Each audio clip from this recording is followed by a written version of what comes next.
নমস্কার বন্ধুরা, চম্পাস কিচেনে সবাইকে স্বাগত জানাই। আজকের রেসিপি হচ্ছে সম্পূর্ণ অনুষ্ঠান বাড়ির স্টাইলে তৈরি করা কচুর শাক।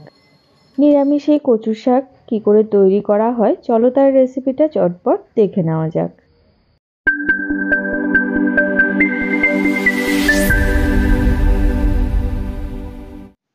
ঘরোয়া ছোটোখাটো অনুষ্ঠানে মোটামুটি 100 জনের জন্য কচুর শাক রান্না করা হবে, তাই অনুষ্ঠানের আগের দিনই দাদা কচুর শাকগুলোকে কেটে নিচ্ছেন।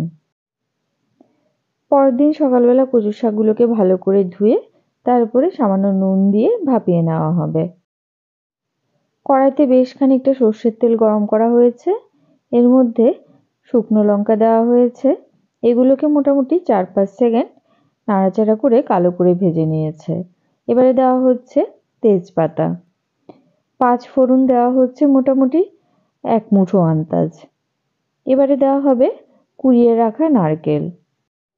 নারকেল কোড়ানোটা দেওয়ার পরেও মোটামুটি 1 মিনিটের মতো এগুলোকে ভেজে নিতে হবে। ফোড়ন থেকে একটা সুন্দর গন্ধ বেরিয়েছে। এবারে দেওয়া হবে বেটে রাখা কাঁচা লঙ্কা, একই সাথে আদা বাটাও দেওয়া হচ্ছে। এবারে দেওয়া হবে গুঁড়ো মশলা। তো সবার প্রথমে এখানে কাকু দিচ্ছে হচ্ছে গিয়ে পরিমাণ মতো লবণ, কাশ্মীরি লঙ্কা গুঁড়ো দিয়ে দিচ্ছে মোটামুটি 4 টেবিল স্পুনের মতো। এবারে দেবে ধনে গুঁড়ো। আমি এখানে কোনোটারই পরিমাণ বলছি না, আন্দাজ করে তোমরা বুঝে নেবে। এবারে দেওয়া হচ্ছে জিরে গুঁড়ো, পরিমাণ মতো হলুদ গুঁড়ো দিয়ে দিচ্ছেন। এখানে আজকে যেহেতু 100 জনের রান্না হচ্ছে, সেই পরিমাণেই সমস্ত মশলাপাতি ব্যবহার করা হচ্ছে। কাঁচা লঙ্কা বাটা দেওয়া হয়েছে, তাই সামান্য গুঁড়ো লঙ্কা ব্যবহার করা হলো। এবারে ভাপিয়ে জল ঝরিয়ে রাখা কচুর শাক দিয়ে দিল।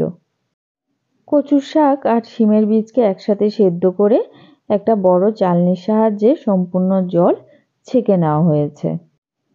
এবারে মশলার সাথে কচুর শাকগুলোকে ভালো করে মিশিয়ে মোটামুটি 10 মিনিটের মতোই কষাতে হবে, যাতে করে কচুর শাকের সম্পূর্ণ জল শুকিয়ে যায়। পরিমাণ মতো ঘি, চিনেবাদাম ভাজা আর দেওয়া হবে চিনি। নিরামিষ রান্নাতে চিনি দিলে খেতে বেশ ভালোই লাগে। আমাদের চ্যানেল চম্পাস কিচেনের রেসিপিগুলো তোমাদের কেমন লাগে অবশ্যই কমেন্ট করে জানাবে। ভালো লাগলে লাইক করবে আর তোমার বন্ধুদের সাথে ভিডিওটাকে শেয়ার করতে কিন্তু একদম ভুলবে না। আর আমাদের চ্যানেলকে সাবস্ক্রাইব করে অবশ্যই পাশে থাকা বেল আইকনটা প্রেস করে দেবে, এতে করে যখনই আমি নতুন ভিডিও আপলোড করব সাথে সাথে এই নোটিফিকেশান তোমাদের কাছে পৌঁছে যাবে।